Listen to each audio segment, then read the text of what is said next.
And yeah, so would you like to introduce yourself? Yes, hi. I'm Diario. I'm co-founder of Clock Tower Preservation Team C.U.T.S, which stands for Cradle Under the Star. We've been archiving, documenting everything in regards to the Clock Tower horror series of games. I've been a fan of the series for much longer than that, so it's great to be here. Thank you very much for being here and for agreeing to be interviewed for this. Thank you very much. Um, so what would you say is your relationship to horror as a whole? Horror as a whole. Um, I'd like to start with it being around like as early as I could remember, but children should not be experiencing horror at a young age. Um, I think it started with you know, my CRT TV when I was a kid, and I'm part South American, so Spanish TV would be on a lot, and they would play a lot of horror films. Um, Most notably, what I remember is watching the Chucky series of films, and Chucky's now my favorite horror icon. But if we're talking like horror films, um, at the time they showed this doll on screen, and because of just like the bad quality of TVs at the time, I thought this doll is so scary walking around, running around, and just the suspense of it all, like just like really stayed with me and I couldn't sleep. Um, but the more that I would see here and there, the more I would get curious about, okay, well, how does that actually work? And I think that's what began my spiral into horror as a media form, going from movies into games. Right, that's perfect. Um, do you want to go more into how you got introduced to horror within the setting of video games? Yeah, horror in terms of video games, it started with Resident Evil. Um, shocker. I mean, Resident Evil is like one of the biggest horror gaming franchises out there. As a matter of fact, as of this interview, it's currently on its road to its 30th anniversary. Um, and I knew about the series, but I didn't actively get into it until I think about Resident Evil Code Veronica into Resident Evil 4. Um, those those games were more leaning into like the action part. And so I went from there and started to go back into like the earlier forms of the games and really got sucked into how they used environments um and sound in tandem with just kind of like the world building and the characters and things like that. And from there I was pretty much hooked. Clock Tower came marginally later, and pretty much by accident. I was watching a video of someone just talking about the bad endings in Clock Tower, and it mentioned Super Nintendo, and so I thought, well, naturally, Super Nintendo, it can't be that scary. But this is a game that never came out in the US prior to now. Um, and you just see this devilish child with a giant pair of scissors just approach your protagonist, and it's also a point and click game, and so I was like, this is this is very scary just looking at it. Um, I eventually got to try the game through an in-browser emulated version of the game, and I made it to like the Laura scene in the bathtub. Um, and I was like I was like in my teens at the time. I I couldn't like process. I was like, "Oh man, he's coming right at me and I can't move around and it's so scary." So I just stopped and eventually I mustered up the courage in my teens to go back into it. And this was around the time of like you know, horror games and horror game reactions and things like that. Five Nights at Freddy's, a lot of RPG Maker games. A lot of people mention IB and Off. For me, it was Mad Father. That's That a very was a good one. very yeah, Yeah, it's very story rich. And I love the characters in Mad Father. So that into Clock Tower, they're not directly related, but all of that just kind of just like sparked more of my interest into horror games, and then Clock Tower was the one that stuck.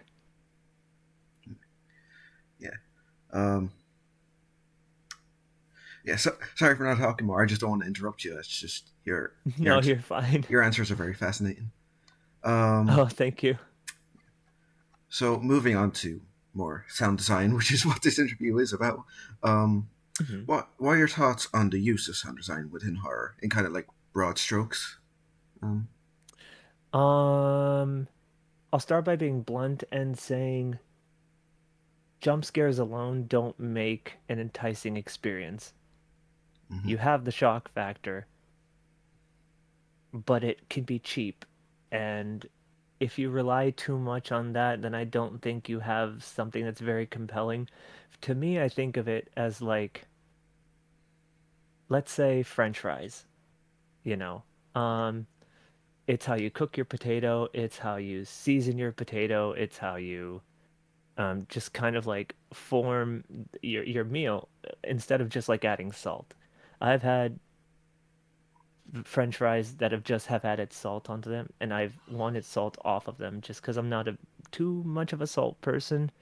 And when there's no salt, then the fries taste like cardboard. So if you rely on fries having salt to be flavor, then you don't have a good French fry, in my opinion.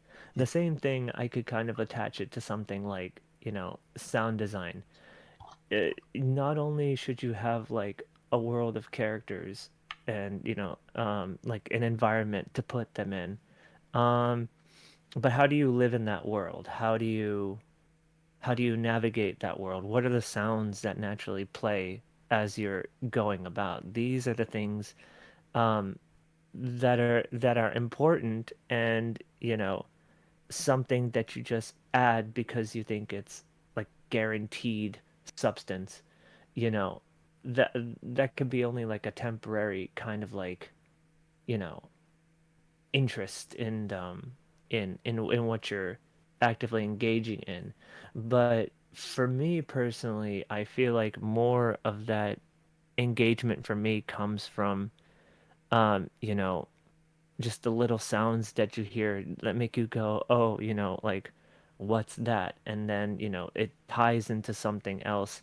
Um, and I think that's the benefit of Clock Tower is that at least talking about the first two games, and we could probably even extend it to Ghost Head, they make use of very minimal sound design, but they're all linked to something, so that when the tense moments come up, it's slow burn, slow burn, slow burn into that striking of a moment. Clock Tower itself has its own set of jump scares, but it's not purely reliant on that.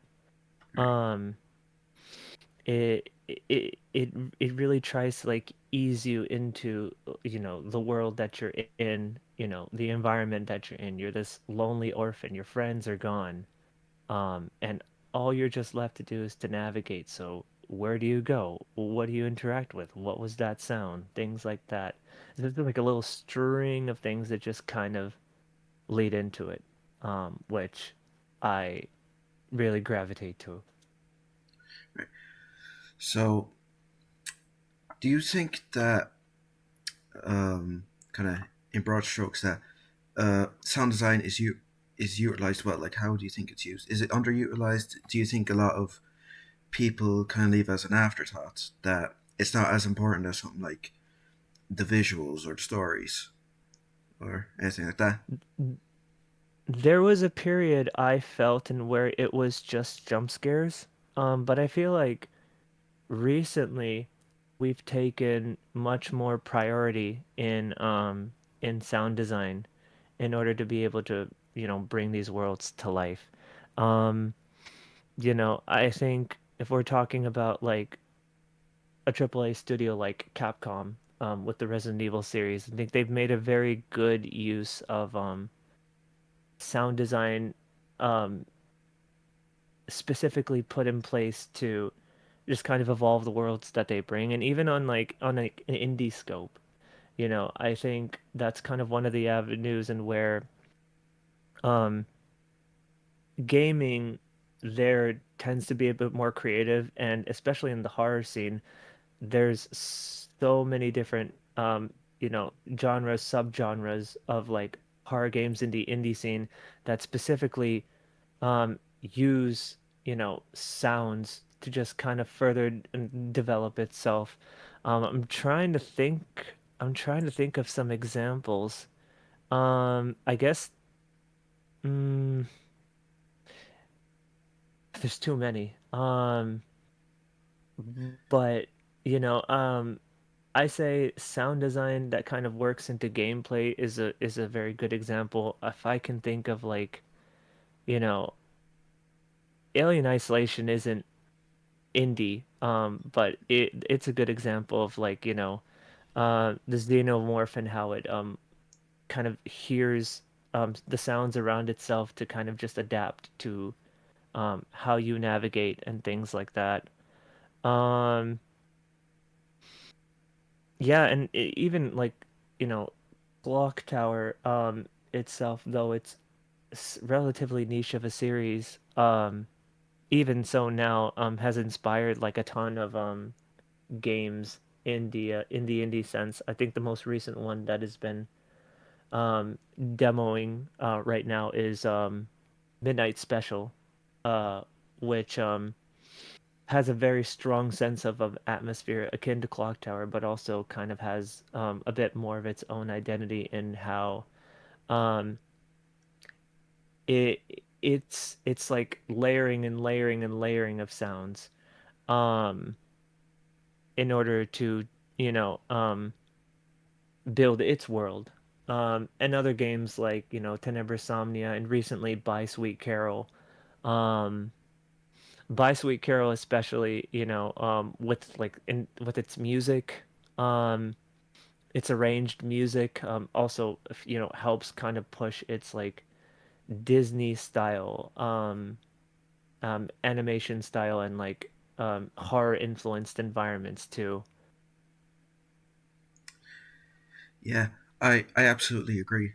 Um, I'm trying. I was going along with you and trying to think of kind of specific examples of kind of indie stuff. The one that came to mind immediately, even though I haven't played it myself, is FNAF 4. That's a Yes. that's a game that very heavily relies on sound design and Mm-hmm.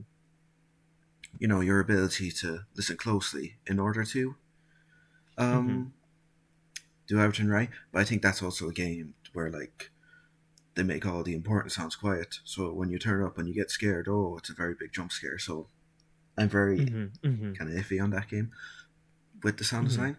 But yeah, I absolutely agree with what you're saying. And by Sweet Carol is a fantastic example.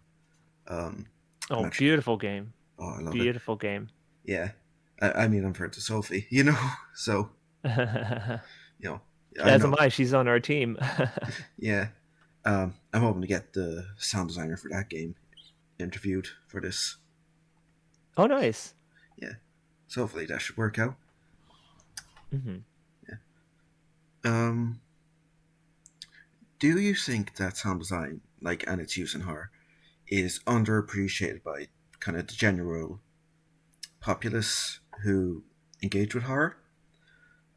Do you think that most people really don't focus on it and that they just kind of put it as a background thing, where unless it's really good or really bad, they just don't kind of appreciate it or notice it or anything like that?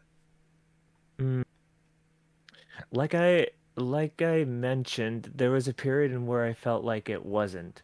But now I feel like if we're talking about just the general player experience, If you can make someone think, oh, what was that? I should go investigate this.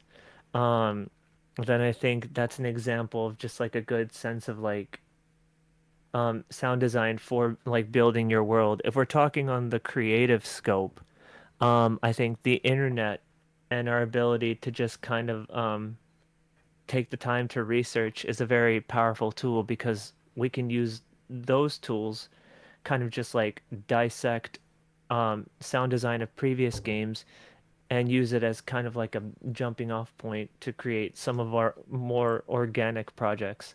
That's kind of one of the things that we were doing with Team Cuts is, we cover magazine scans, we cover, demo builds, we cover interviews. We have interviews of our own, but another instance in where we were just kind of going into like documenting our own instances of research is actually sound design of the earlier games. And we're seeing more and more of this with a lot of retro games is people sourcing the original samples and just kind of focusing on like things like panning, volume, the specific sounds that were used, because all those go into um, the final product, what the intended reaction you're trying to get out of the player.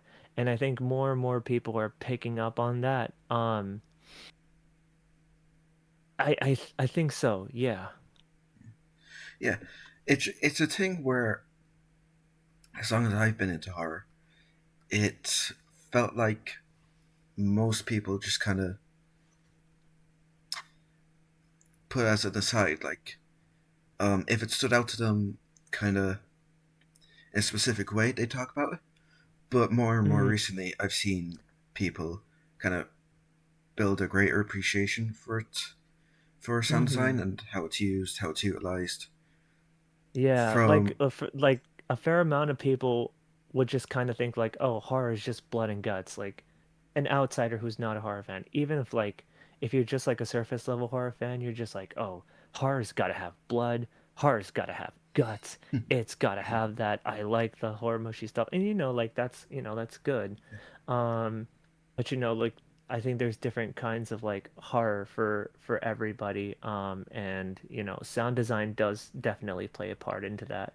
yeah, yeah. I mean, not everything has to be Nightmare on Elm Street. Some stuff has to be like Eraserhead. Right. Yeah.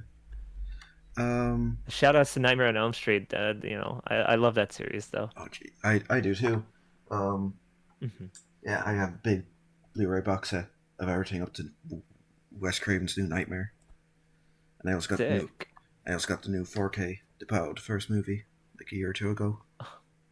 Awesome. Yeah. Um. But what piece of horror do you think you sound designed the best? Like, what used its sound effects the best? What used its soundtrack or even its voice cast and voice acting the best? What utilized it in like the best way? PT. Oh, PT. We Such a could missed opportunity. yeah we can go on for an hour about everything about PT. Oh God. It's a game that like you can get so much mileage out of its dissection. And I wish that something had developed from that experience. It's such a unique experience, and I think like a really good example of not just like environmental design, but also sound design. Um, I think I think it's oh man, yeah, that one comes to mind instantly. Yeah. Uh, it's such a fantastic game. Um, like it's a game on its own at this point. Like even if it was a demo for Silent Hills, um, Hmm. now it's just become its own thing with its own Hmm. mythology. That Hmm. and yeah, just the sound design on that is fantastic. Um, Yeah, and it allowed like Kojima to you know go into like, not necessarily horror avenues, but just kind of expand to other things like, Death Stranding. Um, and and if we're talking about a game that uses sound design effectively, I am going to be biased and go to Clock Tower because, well, like I said, despite it being pretty niche, I think it did um inspire a lot for horror games that moved forward. If it was one of, if not a very influential game. Yeah, it clock tower is important because I think it gets left out of conversations, Hmm. which is very disappointing always because it deserves to be in there for everything Hmm. it's done for horror uh, Hmm. in gaming, and unfortunately, it might just be because it's never really had like a footing in the West. Like obviously, Clock Tower Two came Yeah. out, Ghost Head came out, and Clock Tower 3, and Hmm. the other recently released Clock Rewind. Uh, Yes. Yeah. yeah, yeah. So it's thankfully kind of been growing more in appreciation Hmm. over these past few years, but still Hmm. on the niche side. Um, Hmm. yeah, it's a fantastic series, and Yeah, you can even extend it to Clock Tower adjacent games like Haunting Ground even. yeah, Um, which can be seen as like an evolution of Clock Tower's style, you know? mhm. Absolutely can. I mean, I've heard things about it originally being a Clock Tower thing until Hmm. Clock Tower 3 kind of didn't sell as well as they hoped, unfortunately. Oh yeah. Yep. But you can kind of see its DNA in everything, and yeah, Oh yeah. yeah, yeah. I was very happy when Rewind was announced and released. I Oh have, yeah. yeah, I have the Japanese special edition of that. I think I was the first to post it in the Cuts Discord. Oh Like, really? Oh everything. really? Well, where were you when you heard about the release? What were you doing and how did you react to that? Uh, I think I might have just I either seen it on Twitter or I seen a trailer for it on YouTube. But I was very happy. I was very happy to see it was finally getting an official release, and Mm. I kind of scooped it up as soon as possible.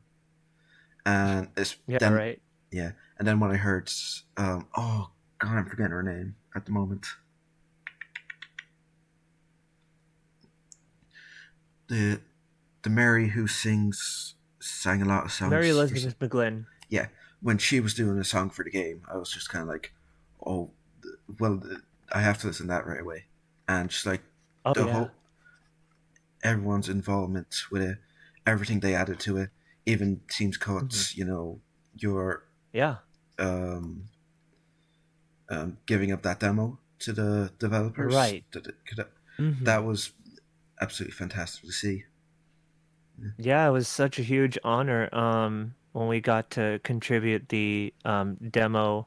It had been documented before, but nobody had released it, and so we entered a giant bidding war when a copy came up, and fortunately, I was the one that won it with the help of the team, and we we didn't know legally how we were going to be able to share it. Because we thought if Clock Tower was a dead franchise, we could share it. But now with Rewind, Clock Tower technically isn't a dead franchise. So it got a little tricky, but we were in contacts with WayForward and Limited Run, and through Sunsoft and Capcom, we were able to be able to provide this demo into the release.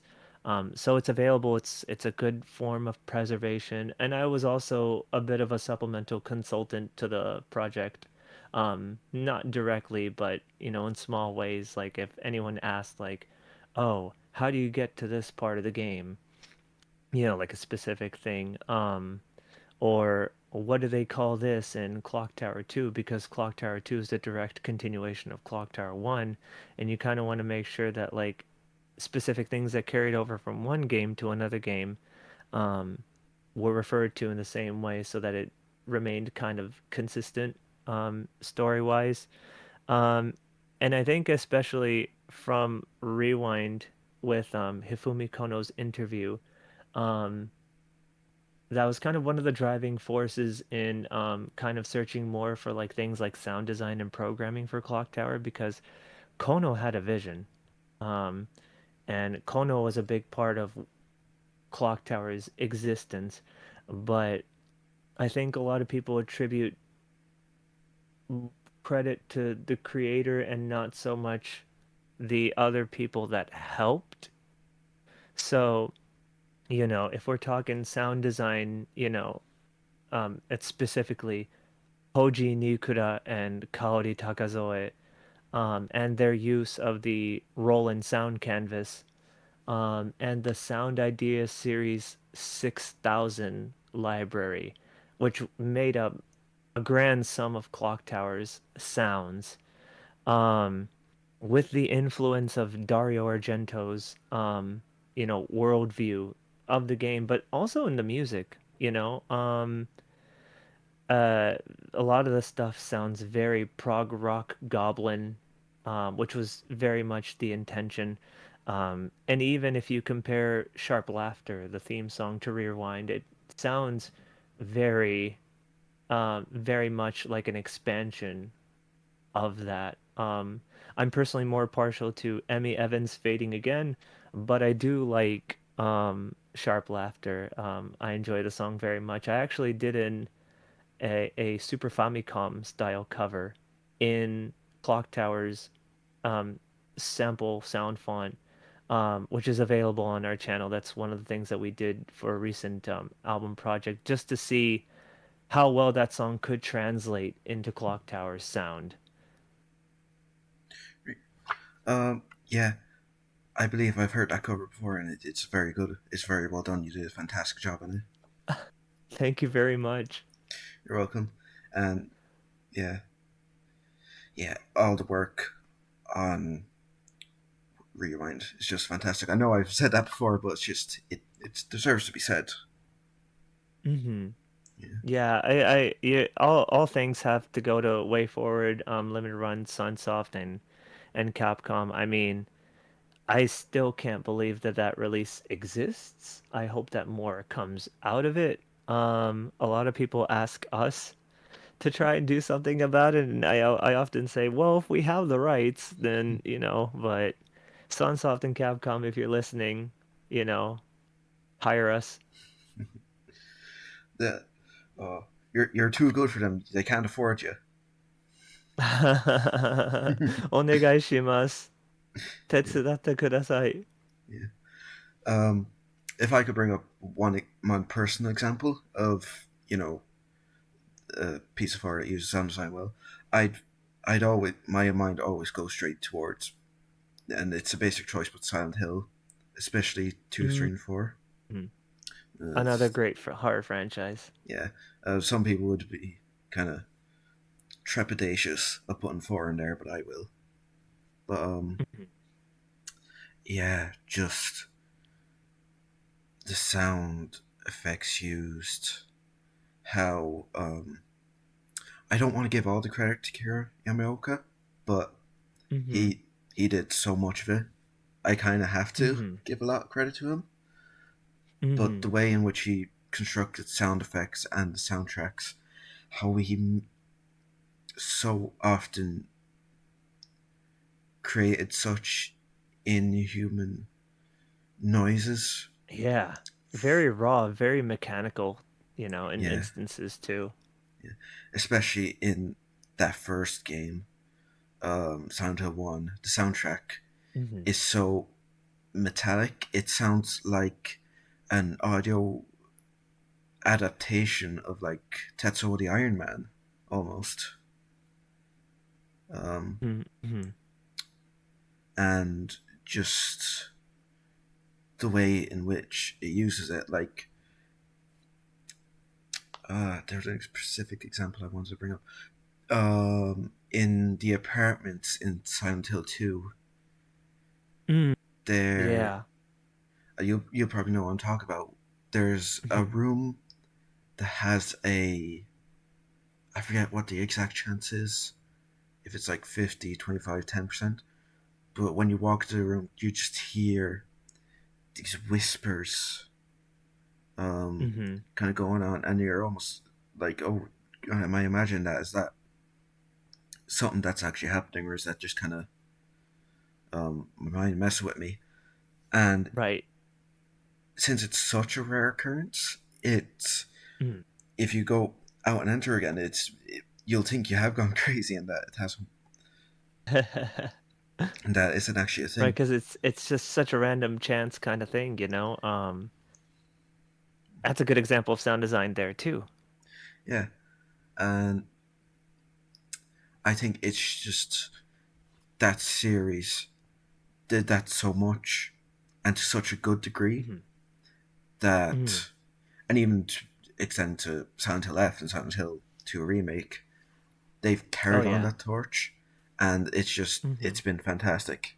And yeah, it's something I've always aspired towards. And this project was originally just going to be about Silent Hill, but I thought, expand it a bit, expand it a bit. Right. I would even argue like, Fatal Frame, Oh god. plays good into ambience, specifically the first one. Mm. Um, you know, even if it's just like if it's not like the addiction of just like getting that perfect camera shot of ghosts with the camera obscura, it's definitely just like how how much use of just like winds and chimes and things like that help make the world that you're in feel as cold as it should be.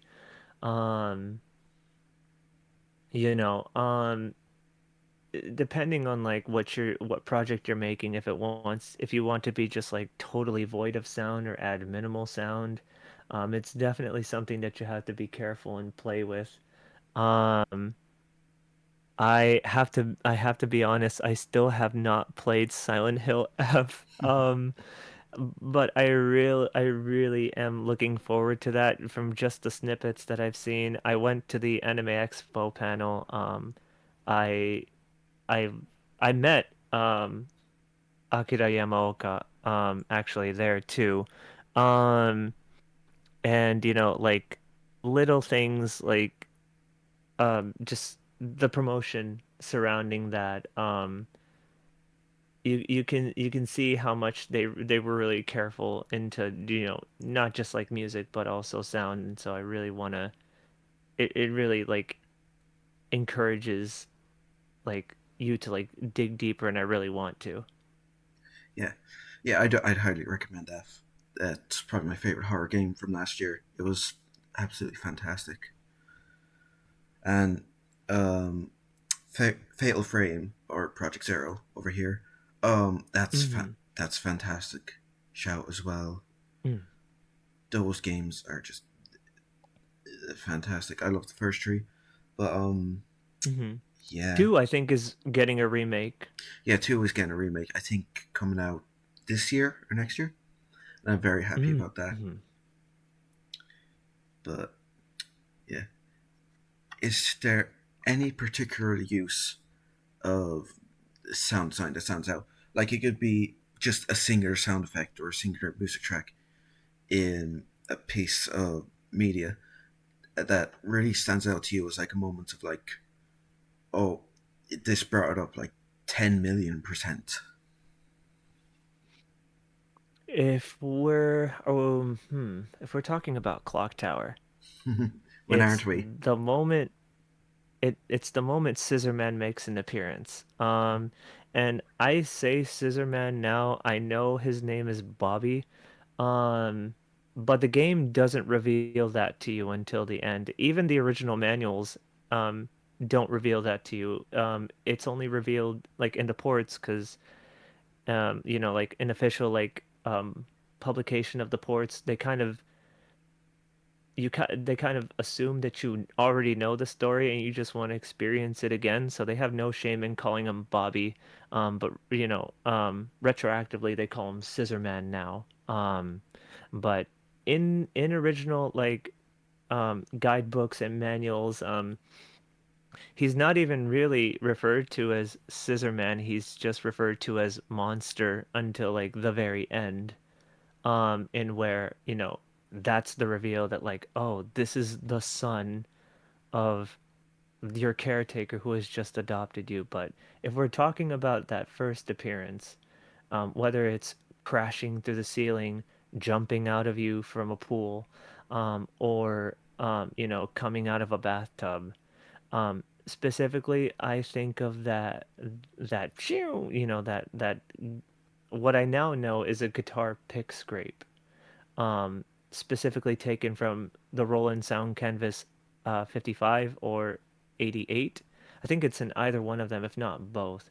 Um, that layered with like the snare and the drowning strings, that that was a striking like sound for me. And when I first heard it, I didn't know what I was listening to. I didn't know how to recreate that sound. Earlier recreations of the track, which we now call shock, or I think it's, yeah, murderer slash shock. Not the theme itself, the shortened version. Um, I didn't know exactly what that sound was. And I was trying to wrap my head as I was trying to recreate it, and so I would just kind of just like just make it very shadowy breaths. That's what I thought it was, because the compression of the Super Nintendo was just so low until, you study more about the influences of the game, and its Dario Argento roots. You look at things like Phenomena, Suspiria, Deep Red. Um, Specifically, Suspiria's main theme has similar, um, you know, um, cues to Clock Tower's main theme with, the glockenspiel and, its use of strings. The keys are pretty much the same, but Suspiria's main theme actually has guitar pick scrapes of its own. When you hear, I think it's Claudio Simonetti or somebody else going, which, and you just hear that, just the prog rock, da dun da da da da dun da dun, and you just hear that pew pew pew pew pew. Those are guitars, and they're trying to mimic that sound, um, the sound team into Clock Tower for Scissorman's theme, and then eventually, when I did find the sound, I was like, oh, so it was it. Um, yeah, that's an example of sound if we're talking about like moments in the Clock Tower that really resonated with me and just kind of spearheaded me looking for other sounds with the team. Yeah, that's perfect. Yeah, uh, Clock Tower can be used for so many examples of this. Just it very fantastic game, very ahead of its time game, really. Just Hmm. yeah. And sorry if I came off as dismissive when I said, "Oh, what else will you talk about?" I just um, meant that as just a fun little. Oh yeah, it's Clock Tower. How else can we talk about it? Because like you can, it Oh is. no, no, you're fine. I mean, I think that's an example of just like how you can see other projects and other influences, but they all just kind of find their way back to just kind of like a source of inspiration, um to which like we mentioned, like all these different horror elements, Clock Tower didn't create them, but they're a good example of how you can effectively use like sound, because I think like um we even talk about Clock Tower's influences of like the Dario Argento horror films. But then if we're talking like video games, I believe Kono had mentioned in interviews that he was inspired by games like Splatterhouse. Mhm. And I think if I remember correctly, one of our contacts who was one of the background designers um, on the original game had mentioned that he remembered the pitch being very basic and there wasn't much of an established worldview. And he said that it basically looked like playing Splatterhouse but with a cursor. Um, and Splatterhouse has a lot more of that like mushy gushy, like because it's a very, gory game. You're just beating up monsters. You do a lot more it's a lot more than just beating up monsters. Of course, it's environmental design, it's influenced by films itself if we're talking like, the main character sporting like a Jason Voorhees type mask. And the Splatterhouse, Rick is the name of the character, I think, the protagonist. His Yeah, wife's name is Jennifer, so I mean, you can also kind of connect that to Splatterhouse 3 is specifically my favorite of the Splatterhouse games just because of that time limit and how much time you have to get to where Jennifer is before she gets in danger. Um, yeah, so it can tie into that as well. Alone in the Dark, other things. Um, yeah. yeah. Uh, it's like a good coalescing of so Mm-hmm. much influence, and Mm-hmm. it utilizes it also well, but also as its own thing that Mm-hmm. it created its own branch of influence that's Mm-hmm. about as far reaching as its own influences itself. Right. Yeah. Um, but yeah, the clock tower is very uh, It's no matter where I go, like me personally, and this is like bias aside, I keep end up I end up I just keep coming back to it.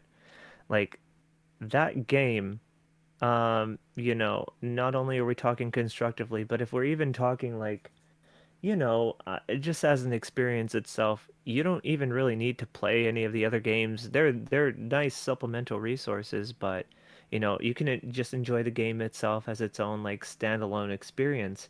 And I think when you can enjoy like a work on its own, it has that much staying power that you can just come back to it. I think that kind of speaks volumes. And the game's story layers are kind of placed in a way that you can kind of dig deeper if you want to. And the more that you dig, the more you find out about just like the avenues you can go and just the ways of exploration. Um, it's it's very fascinating that this game came out on a Super Nintendo. But, I mean, if the vision is there and all the stars align, then, lightning in a bottle will strike. yeah, exactly. Um, just it is such a fascinating game, and kind of everything. It almost feels like it shouldn't exist at the time when it does exist, because Hmm. it's so kind of ahead of it. But just everything in that game is so meticulously crafted, but also feels effortless in how just kind Hmm. of great it is. Yeah. If I remember correctly, it didn't do too well financially on like release, but it did eventually slowly build up enough of a following. Um, from what I saw in like its Japanese release, its original Japanese release on the Super Famicom, it did well enough to, get a direct sequel and spark this franchise. And I think Clock Tower 2 has the most promotion out of any of the games in the series. And then you count like the ports, Windows 95, PS1, even for like PS1 specifically, they worked in tandem with I think Beam Entertainment to release a special um unedited version of Phenomena to coincide with the release of the first Sphere. And then you have, the Wonder Swan. version. Um, yeah, just countless pieces of just like promotion. I mean, the Super Nintendo game itself was reprinted 3 times and available on like the Super Famicom memory cassette Loppy service before Human folded, and then Sunsoft ended up just re-releasing the games. Even like the 20th anniversary sound collection, which um Kono appears with Nikura and Takazoe specifically for the sound design because they released the sound collection at that time with Masafumi Takada, I think. And they just shared their times talking about working on the game, and in terms of like sound design, talking about how you take these samples and work them into the environments, how you bend them, things like that. Fascinating stuff. Yeah, yeah, absolutely. I I 100% agree with you. Um, yeah, yeah. I don't want to keep you um too long. Uh, No, um, yeah, like I said, I could if you don't stop me, I can talk about Clock Tower for hours, and usually I'm the one that's asking questions, so it's nice to be on the other side of the coin for once. well, yeah. There's many things where I can do that too, so I 100% understand. But I'm really loving your input, and I really don't want to interrupt you, and I just want to keep listening to everything you're saying because it's all Hmm. just such fantastic information. Oh, thank you so much. Yeah, like you could probably Yeah, go for hours about Ghost Head. there's funny enough, out of all the installments of Clock Tower, Ghost Head is the one that we know frighteningly little about its development. We learned a lot through one of our team members, Waddle B, who unfortunately passed away back in September, 4 days before the 30th anniversary. May she rest in peace. Um, but she we learned a lot about Ghost Head through her. One thing that comes to mind was that Ghost Head started out under the name of Project Rich. Um, and it flopped. So you can kind of get an understanding of just like one could assume that maybe they called it that because they thought, oh, Clock Tower gets us revenue, and Human was trying to stay afloat, But from what you read, that apparently some of the devs thought that the money was being mismanaged by higher ups and that the ship was going to come crashing down eventually. It seems that Clock Tower they were trying to stay afloat, and you could assume that that was one part of it. I mean they announced a Clock Tower 3 during Humans era. They printed out ads for it. And Kono gave us like a very short blurb of the story before Human folded, and then Capcom made their own Clock Tower 3 with Sunsoft. But yeah. Um Nikura and Takazoe, I think, also worked on the sound design for Ghost Head. Kono had no involvement with that game, and I think when they asked him for another clock tower, from my recollection, reading a bunch, he felt like he ran out of ideas at that time.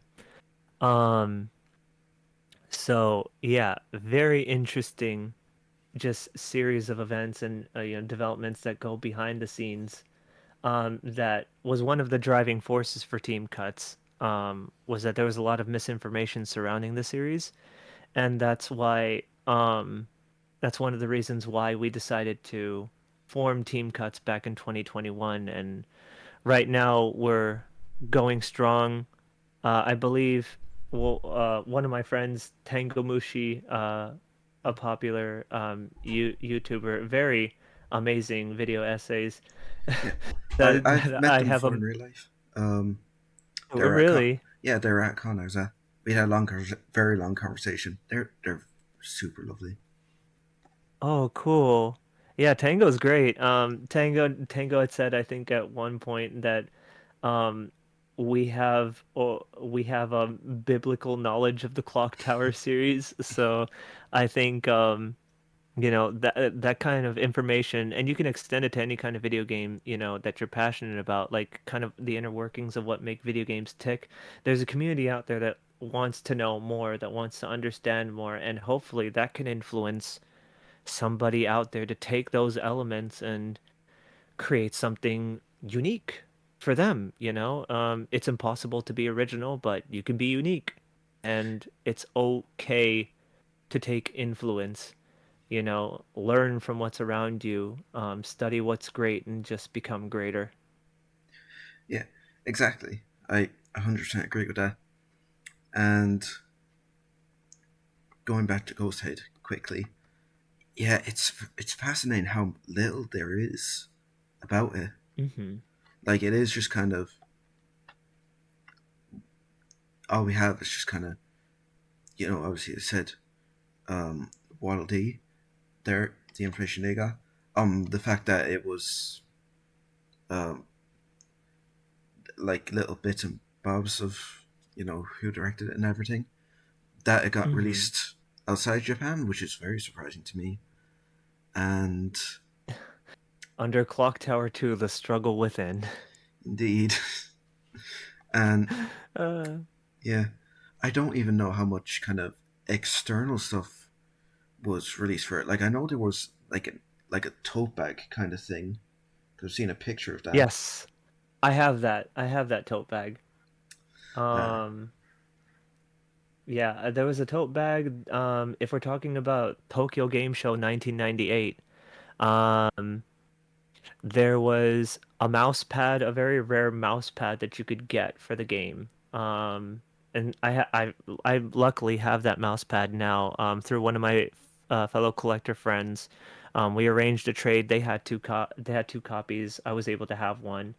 Um, so I'm very lucky to have that. There's a demo disc that exists. There's a VHS tape that exists that I also have. We recently documented that. Countless ads, posters.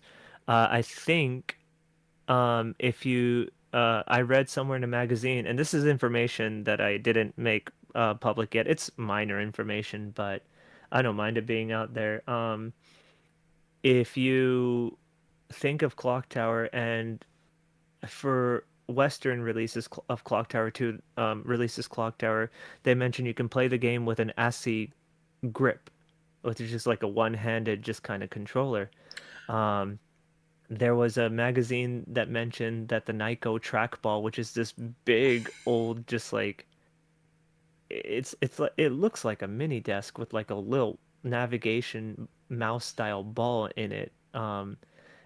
That released for like the PlayStation, and one of the compatible games that they mentioned was Clock Tower 2: The Struggle Within. So it's like imagine playing the game with just this big old desk with like a ball in the middle and just like panels and stuff like that. It's hilarious. yeah, I kind of want to do that myself at some point. play an extremely cumbersome game in the most cumbersome ways possible. Exactly. You know, enrich the experience. Yeah. Uh, Click on the suit of armor in the most troublesome ways possible. Oh God, that suitable armor. Oh my God. Yeah, very, very clunky. Just, I say that like Ghost Head, I love Ghost Head because of its world and its story. It's bogged down by its just gameplay choices. That game I feel needs a remake more than any of the other ones. Like everyone wants a remake of Clock Tower 1, everyone wants a remake of Clock Tower 2. I say Ghost Head needs it more than all of them. Yeah, because there's such a fantastic story in Mm-hmm. Ghost Head, and Mm-hmm. it deserves to be kind of known, but a lot of people aren't going to know it because it's awful to fucking play. No, yeah. Yeah, that game might champion you to play without a guidebook.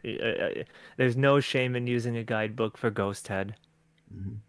Yeah, the only thing that will be lost in a remake is I don't know if you get a better actor for Bates because Oh yeah. he Yeah, did, Roger L. Jackson. yeah, he did a fantastic job on that game. Yeah. We had gotten in touch with him just to kind of get more information, but it was such a small role for him at the time. He doesn't remember too much about it. It was recorded at Webtone Studios. Um and I believe the voice actor for Alex Corey, who I'm forgetting the Japanese name in Ghost Head. Um, but that voice actor was also the voice designer, or I think the head of Webtone Studios. He would be one to ask more about. But we did get Roger O. Jackson to kind of reprise his role as Bates for Clock Tower Ghost Head's 25th anniversary, which you can find on the Team Cuts YouTube channel. And it's just surreal just hearing him do the I mean it's basically the ghost face voice, but just to hear him try and improv off of quotes that you can clearly tell that he went to the wiki and read it. um it was just nice to see, and I'm pretty sure that day Ghost Head slash Struggle Within fans were screaming, just foaming at the mouth. I mean, I did when I first got it, hearing him say things, like, "You wanna die? I can help you with that. Oh, it's over? I'm not so sure." Oh my God. It was Yeah, great. It was great. yeah, yeah. I seen that video before. It's fantastic, and he deserves all the flowers. He's just fantastic. Um, I should probably ask some more questions I had written down because it's been a while. Yeah, go for it. Go for Yeah. it. Um. Yeah. I'll try and not ramble as much rapid fire. Go for it. No, you deserve to ramble. I like your rambling. Uh, yeah. What piece of horror utilized silence the best? Mm, what piece of horror utilized silence the best? Um, you know what? Mm, Clock Tower. It just goes back to Clock Tower. Um, because all you have for the majority of the game is just Jennifer's footsteps, and that can sound maddening after a while. And Clock Tower is kind of like a game series where you enjoy it the best when you kind of just like believe yourself um in the world, in the position that you are. Um, I don't know many other, because if we're talking about like total silence, it's kind of hard because even you kind of have to be a bit more specific where it's like if we're talking about no music, are we just talking about the environment of sounds around us, or if we're talking just deadpan silence? Deadpan silence, it's Clock Tower. If we're talking ambience, then we talk about um Fatal Frame. Um, or if we're talking just like to the mechanical side of it, Silent Hill. Um, there's traits and quirks that can be just kind of applied. And then when you get into music, which is op, you know, the total opposite of, I'd say, silence. Um, then you get into things like, I'm gonna throw a really old one out there, Waxworks, for the Amiga, or DOS. Um, but that it kind of uses ambience in tandem with music. But yeah, there's levels to it. But if we're talking just deadpan, Clock Tower 1, Clock Tower 2, Yeah. and we'll throw a Ghost Head in there. Do we have to throw Ghost Head in there though? Well, I mean, it deserves some credit. It tried. It uh, tried. that's a If Clock Tower was the Avalanche, Clock Tower 2 was just kind of the just kind of just momentum of just snowfall. And then Ghost Head is just kind of like, not to discredit it, but maybe just like the little snow pellets that just kind of trickle down and just try to make it, Yeah, in my opinion. yeah. And then Clock Tower 3 is a clown dancing on top of the snow. Yes. Yeah. Well, no, no. Clock Tower 3 would be the people making snow angels in the snow, I think. That's a better that's a better way of saying it. But Yeah. yeah, yeah, I And, and absolutely and even worse than Ghost Head, it seems that Capcom doesn't really want to acknowledge Clock Tower 3. I'm just gonna say that. yeah. Prove me wrong, Capcom. I don't think they want to. No, I don't know if it's a legal thing, if it has to do with Kinji Fukasaku's death, because Fukasaku passed away a month after the release of Clock Tower 3. So I don't know if his death had to do anything with it, or if it's like a rights thing between Capcom and Sunsoft. But like, when it came to the canceled pop-up shop for the Akihabara container, there was Clock Tower 1 merch, Clock Tower 2 merch, Ghost Head merch, nothing for Clock Tower 3. Same thing for the 20th anniversary fan celebration. Clock Tower 1, 2, Ghost Head were acknowledged. You even had PS1, Clock Tower, and Windows 95 FM for whatever reason, but no Clock Tower 3 whatsoever. Clock Towers 1, 2, and Ghost Head have been re-released digitally for PSN in the past, but Clock Tower 3 never got a re-release. So I think that goes to show how much they actually care about the series, and people think that Demento doesn't get enough appreciation. Um, Clock Tower 3 is down there, unfortunately, and I wish more was done for Clock Tower 3 specifically. But yeah, sorry, ramble. No, you're grand. You also have to wonder if it's just a thing of even just the people who are in control of the broader Clock Tower series, if they feel like Mm, it's too disconnected from the rest of the series to be celebrated in the same way. I'm not mm, saying that's the case. I'm saying it's a possibility because it is so different, like everything about it, mm, mm-hmm. that I almost wonder if it's like a um, what's a good kind of example? If it's like a Black Sheep, maybe. yeah, like a black sheep or a failed reboot that Mm, you just kind of don't want to acknowledge, like a yeah. like I don't know a bad American adaptation of a Oh God. of an anime or something Well, like Clock that. Tower 3 got bad. Clock Tower 3 got bad U.S. voice acting. I'm gonna say that. Or I guess no. I think English voice acting. Sorry. Yeah. Um, But I mean, that's not to the fault of the voice actors. I mean, motion, like the original Clock Tower 3 release, well, the only Clock Tower 3 release, the acting of the actors was built off of motion capture, because it was such a theatrical thing, and you lose that when you're just dubbing it. So, yeah. Yeah. It's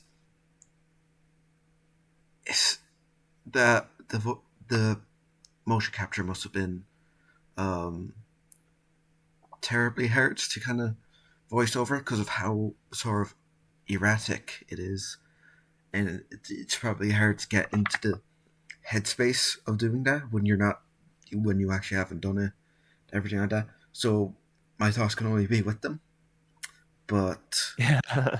yeah, but I think for the most part they did a great job. Apart Hmm. from when they had to kind of um, convey the energy that Right. sort of the Hmm. motion capture A good scenes. example would be a good example would be when you first meet Dennis and in That's the exactly the Japanese example I was thinking. release. Yeah, because like you just see they're seemingly recording in that same booth that they're doing the motion capture. Those are their mics present. And you just see, Dennis's actor just like struggling, as Alyssa's actor is chasing. um Dennis's actor, and Dennis is just like, calm down, but and then you go to like Western releases, and then he's still struggling, but he's just like, calm down, it's Yeah. it yeah, Yeah. That's not to discount Clock Tower Trier's game. It's a fantastic game yeah, that I say I've beat, oh yeah, even though I haven't technically beaten. Uh, I oh got I man. got I got to the final boss. That counts. Yes, yes, you did. Now all you have to do is just figure out his pattern. Uh, I'm pretty sure I have the pattern figured out. It's just I don't enjoy that boss. It Uh, is, yeah, it is brutal. It is a brutal boss. Like, you know, and the more you play it, now that's a sound that can get grating. Rah, just yeah. And also, if you haven't saved all those special arrows throughout the game, and you only have very little of them to use in that boss, right. yeah, it's very difficult. But yeah. Hmm. Moving on. Do you think there's any what soundtracks do you think added the most to any piece of horror? Any piece of horror. I'm trying not to go to Clock Tower again. Um, what is that added the most? Um, God, there's too many. You know, I'm gonna give this to Resident Evil, because Resident Evil has a ton of just like great musical motifs and cues to kind of just help its environments, whether you're in the Spencer Mansion or you're in, the RPD. Even just like things as memorable as like the save room, save room themes. I think Resident Evil does a good there's a good usage of that. Not necessarily in a fair amount of like the later releases or the most recent releases, because they seem to be more interested in the atmosphere approach. If we're talking about, things like Seven Biohazard or Village, they'll use music sparingly. Even Resident Evil 2 remake actually um, doesn't really use too much music. It kind of relies on sound. That's another good example. Um, yeah, I'd have to give it to Resident Evil. Mm, yeah, I think that's totally fair. There's so much kind of good use of it. Like Hmm. the example I want to go to is the save room music, like the original save room Hmm. music, because it does convey that sense of safety that those save rooms give you in those games. um, Hmm. but it still has that kind of unease and uncertainty where like it is safe, but you're still in a dangerous situation. And I Right. think just that specific track is a fantastic kind of way of showing it. That's your moment to take a break before you have to go back out. Yeah, exactly, exactly. And obviously the most terrifying piece of music, the mansion basement theme from director's cut. Um, Oh God, yeah, nothing scarier than that. Although yeah, there was a video I saw of somebody who replaced the sounds with something a little more ambient, and it sounded like that could have worked. yeah. I think what I heard happen, which it could be, bunch of bullshit someone made up online. I think they used the wrong instrument for Mm. that specific thing. Like, if you have a MIDI thing, you have a big list of instruments, and Hmm. they used the wrong one. And so I think they went and replaced it with something more appropriate, like maybe a piano or synth or something like Mm, that, and it sounded a whole lot better than those tuba sounds, whatever hmm. they were. Yeah. Yeah, One sound can really change an entire mood from my experience in music. Um, yeah, it's I wouldn't put I wouldn't I wouldn't discredit that theory. Um, be it true or not. I mean that could happen. You know.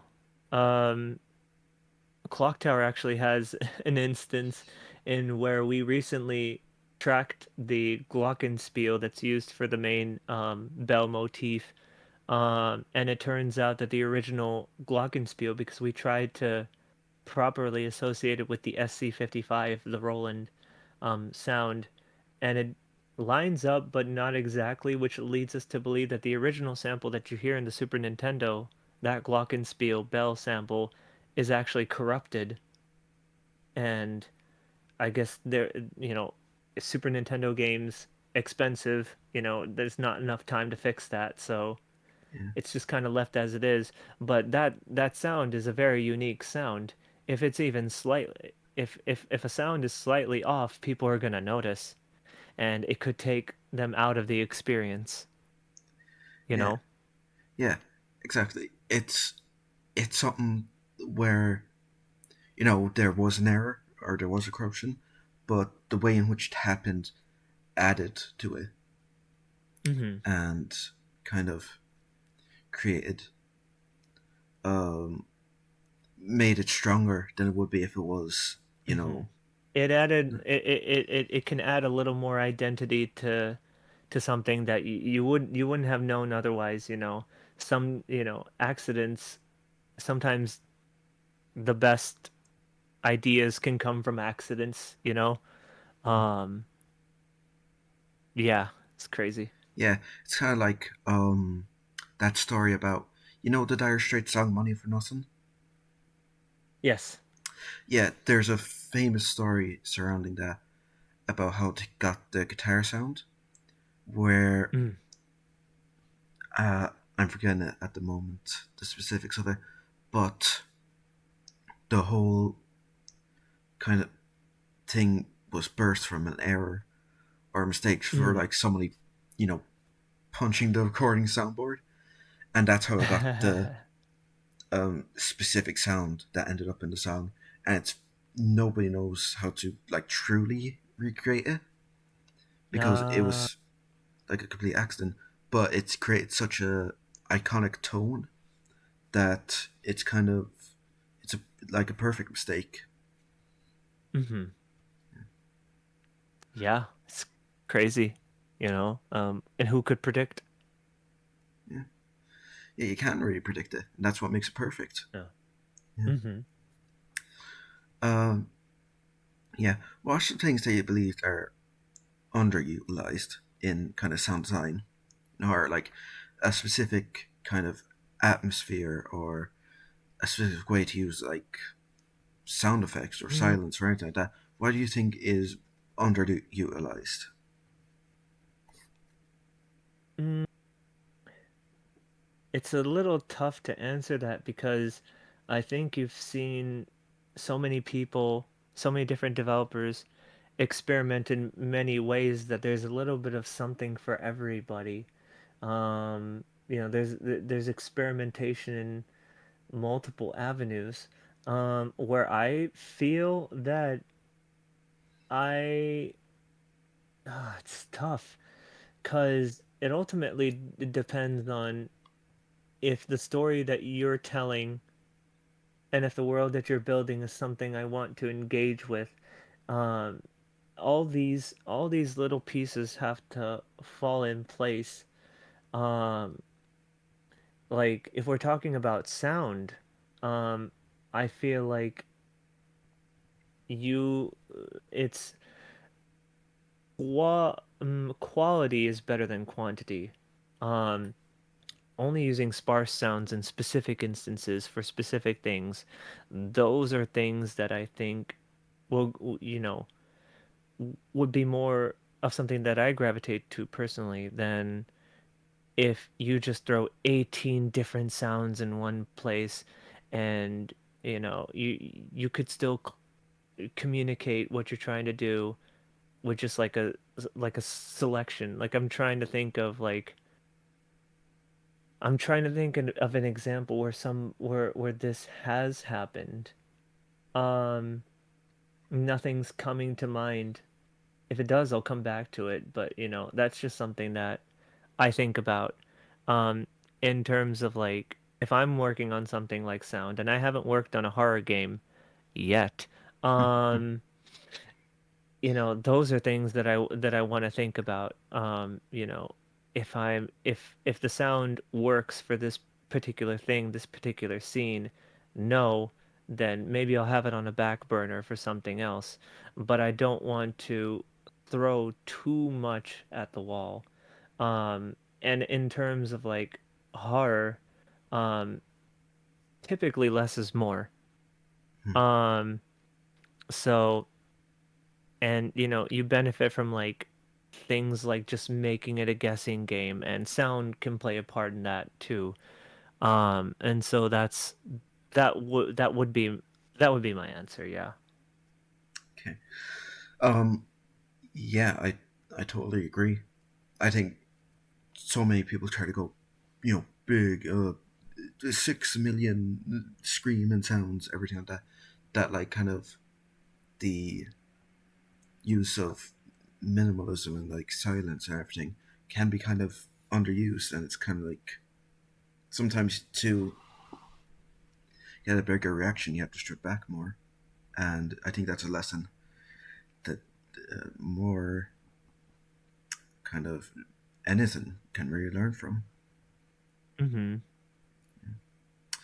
Um, and uh, who are some kind of specific, um, you know, people who um, work within the various aspects of sound design that come to mind for like that person is absolutely fantastic? It could be a composer, general sound designer, sound effect creator, foley artist, anything like that. Any that come to mind that really like blow you away with what they do. Akira Yamaoka, Koji Nikura, Kaori Takazoe. um oh my God, I want to give Clock Tower 3 some credit. Cozy Kubo. um you know uh God, so so many. I mean, if we're talking about like, um, those are some that I think about. Hmm. Oh, Hideaki Utsumi, I think. I hope I didn't butcher the name. Um, would be a shame if I did, because he he was a big part of like Capcom and Clock Tower 3 Haunting Ground. Um, uh, he he he was I think, I don't know if he still works with Capcom or not. I assume he does not and works independently. He posts like videos of his bird, um, his red laughing bird. Hideaki Utsumi would, I think, yeah. He he worked on Demento specifically. I think of when it came to Demento, I believe a fair amount of Demento's sound is built off of samples that were already present for the PS2. Um, and I think that when you are working with very limited samples, um, it kind of and you're pressured to create. I think it allows for like a big part of like exploration and just creating something.